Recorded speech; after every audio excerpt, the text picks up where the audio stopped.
ang lagi kong sinasabi, ang maganda pong pagmasdan niyo dito ay yung mga hindi nasasabi o hindi mga nababanggit sa mga news details. Number one,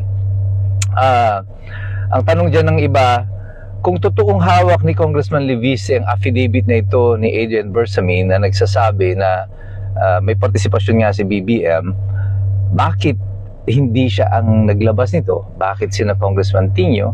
Bakit yung iba pang mga congressman kagaya ni na Congressman Irice na nagsabi na nakita nga nila yung text messages? Well, I think I know already what Congressman Levice is doing, pero hindi ko po pwedeng sabihin sa inyo to because it might preempt yung kanyang strategy, yung ginagawa ni Congressman Levice. But one thing I can assure you right now, this kid, si Congressman Levice, is a very, very smart man.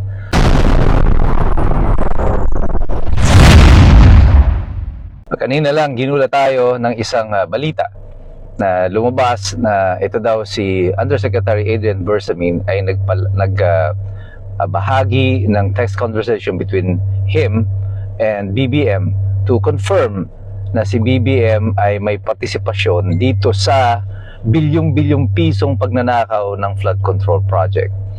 Ano ang implikasyon nito at bakit ito nangyayari sa kasalukuyan? Yan ang pag-uusapan natin ngayon. Naglabas ng statement ang yung ACT teacher representative, party list representative si Congressman Tino, na di umano ay ipinakita sa kanya ni Congressman Levice yung palitan ng text messages between Undersecretary Adrian Bersamin at saka si Pangulong Marcos na kinukumpirma ang mga transaksyon ukol sa pagde-deliver ng mga bilyong-bilyong pisong kickback na nagmula sa mga flood control projects. Maraming mga katanungan dito at kagaya ng dati, ang lagi kong sinasabi, ang maganda pong pagmasdan niyo dito ay yung mga hindi nasasabi o hindi mga nababanggit sa mga news details. Number one,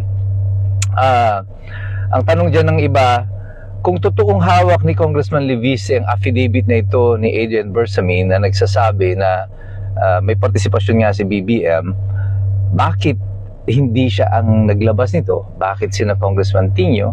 Bakit yung iba pang mga congressman kagaya ni na Congressman Irice na nagsabi na nakita nga nila yung text messages? Well, I think I know already what Congressman Levice is doing, pero hindi ko po pwedeng sabihin sa inyo to because it might preempt yung kanyang strategy, yung ginagawa ni Congressman Levice. But one thing I can assure you right now, this kid, si Congressman Levice, is a very, very smart man.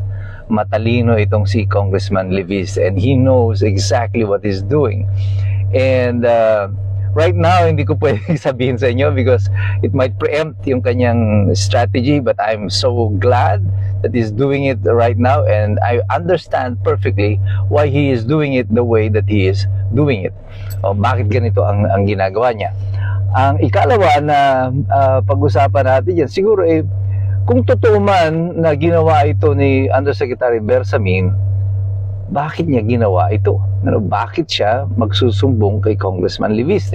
There are two things that are happening right now and this is exactly what I have been telling you, na ang paggiba ng pader ng administrasyon na ito, yung mga alyansang binuo nila, ay hindi po magaganap overnight.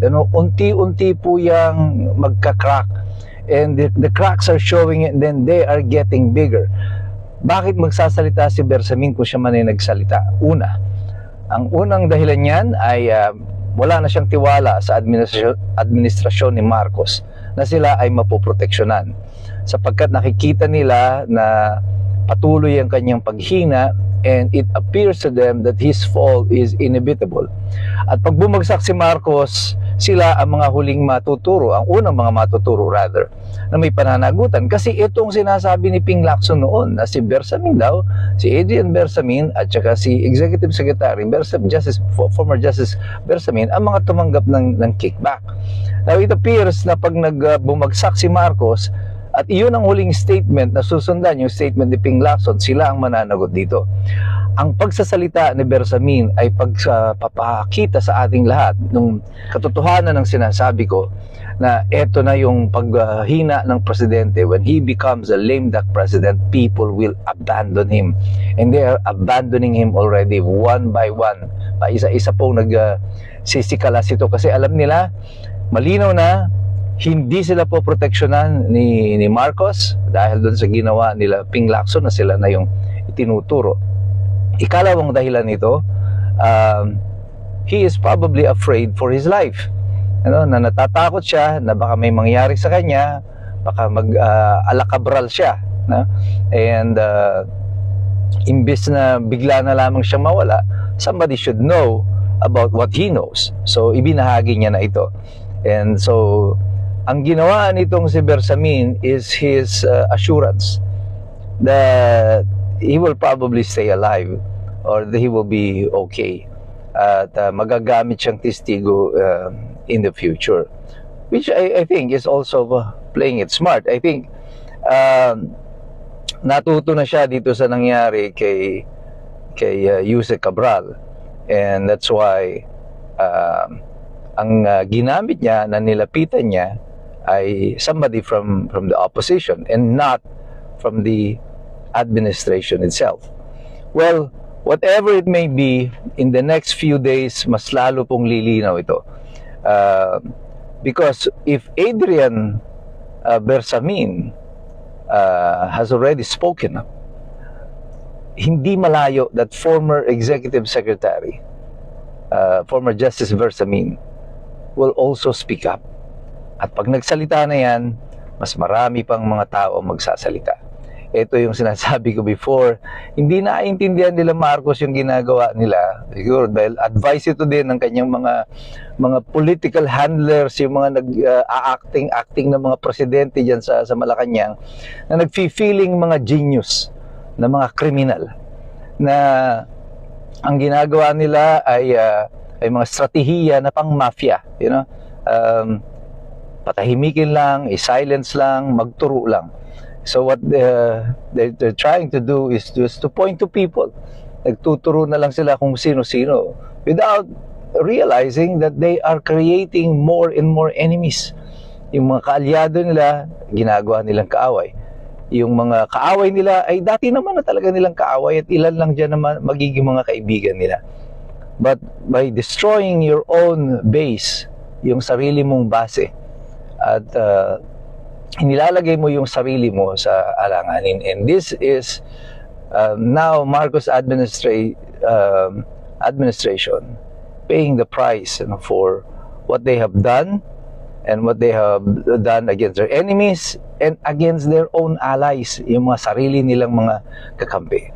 So, as I've been telling you, just keep on pressing, tulak lang tayo ng tulak, engage lang tayo ng engage, mag-participate tayo dito.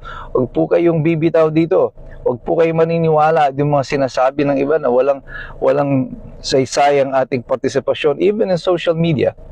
This is the new frontier of policy making. Nandito po yung pinaglalabanan ngayon in the realms of the social media, in the internet. Ito na po ang medium of communication of the people. And therefore, our voices must be heard. At iparinig nyo ang tinig ninyo. Sinasabi ko nga sa inyo, 40 years is up. Malapit na po yung 40 taon ni Ferdinand Marcos. And I think history is about to be repeated today. So, continue to engage, continue to participate, and yet patuloy tayong magsipag-aral sapagkat mahirap makialam ang taong walang alam. God bless you, God bless us all. Mabuhay ang Republika ng Pilipinas.